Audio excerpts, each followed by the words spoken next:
सोनू बाबा ठेकेदार साहब रवा जतने पुरस्कार देले बानी हमरा मंजूर भाई पूरा मत मना हम हंसे खाती कहनी है ठीक बा तो भाई पूरा मान जाता लो नैन छुरी से कटारी हो गई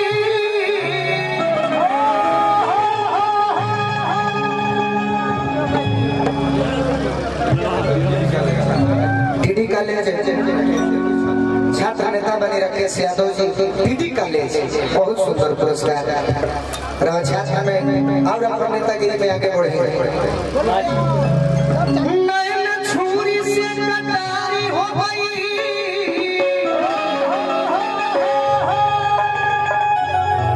संतोष भैया मैं जिससे पैसा है हमारा कर दे दो तुम्हें हर के कांदे नंबर दे लेके राती में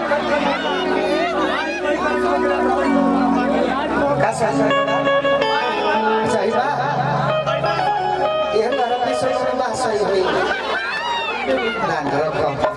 मेहरारू से प्रेम करो हमने एक दिन खाती आई बनी से चल जा तारे जीवन में मेहरारू जरूर रहे के बाद एक बोलू ले खाते मेहरारू से मार मत खड़ी नयन छुरी से कटारी हो गई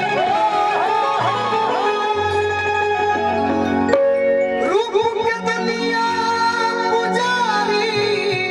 हो गई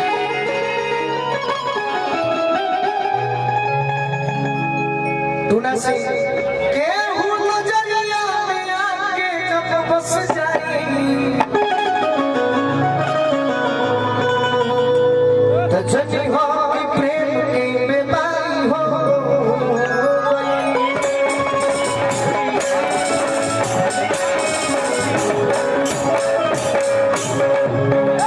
ये मर्द ने के लूल्हा प्यास है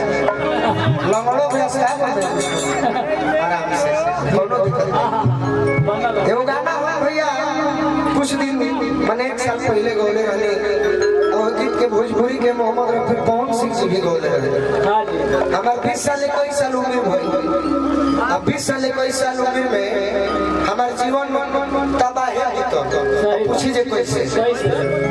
हमें को चैनल में प्रोग्राम करत रही लोग वो चैनल में प्रोग्राम आता है भक्ति सम्राट ओजा से जीत गई एगो गाना बोले ओ ठमा के लालिया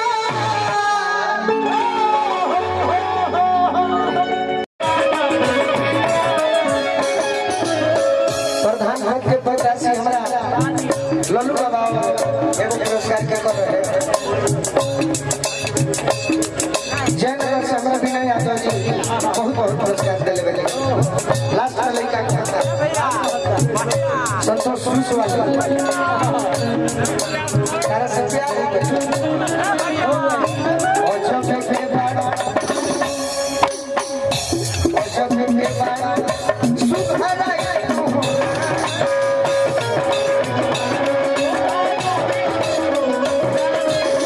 और जब के बारे में सुधाराई सुहरानी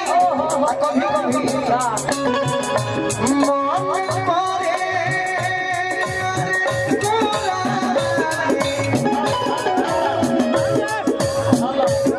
चूल्हा में कार बजने में तावे नहीं सही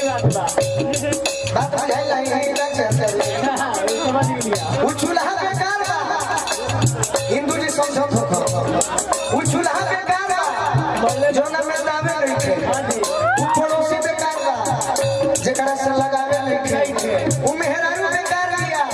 जेकरा में छावे नहीं और कलाकार भी बेकार बा जेकरा में भावे ऐसे बात दिल के बुझा हमरा गोली लगा लगा के हाथ में मत जा 500 जन का भी बोलो रखा गाड़ी पे बुझन दर के हम पगलाई बनी ना हम लेके छोड़ दिला भाव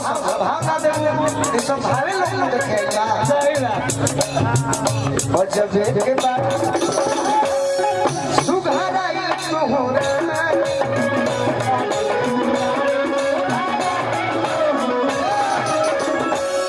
अरे तू तो बेचैन रही है ना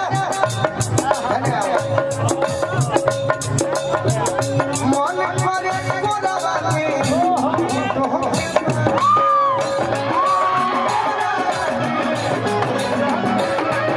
यानी के ना समझे तो तई बिगड़ के नाती हो एक बार सेट कर लिया एक बार समझे नहीं तो बाकी हाथ हमारा बच्चा कोई है कोलू राजा आगे कोई है आगे आगे कोई है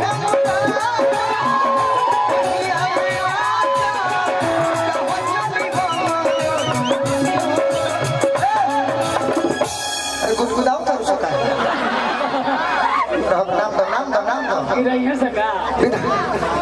विधानसभा बलिया 361 वार्ड नंबर 56 से जिला पंचायत प्रत्याशी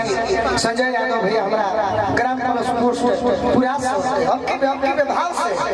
अरे भाव मान लो तना महाराज तारा के अक्षरा सिनेमा फैल गया तारा भाव बुझात फिल्म में रोल मिल जाएगी तो ऐसा करो तो डायरेक्टर कम समय में तार रोल हमारे लेखा डायरेक्टर रही तार लेखा हीरोइन रही कहीं कोट आओ इली के रील उड़ाए लगी कोहे बोलू राजा आराम से अरे मोहिया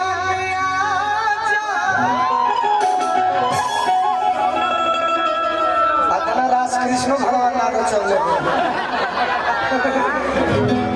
गलती बात है तना रास कृष्ण भगवान चले राजी पारा पारी के चले अरे किंडा हो जानी हो जिया ए हो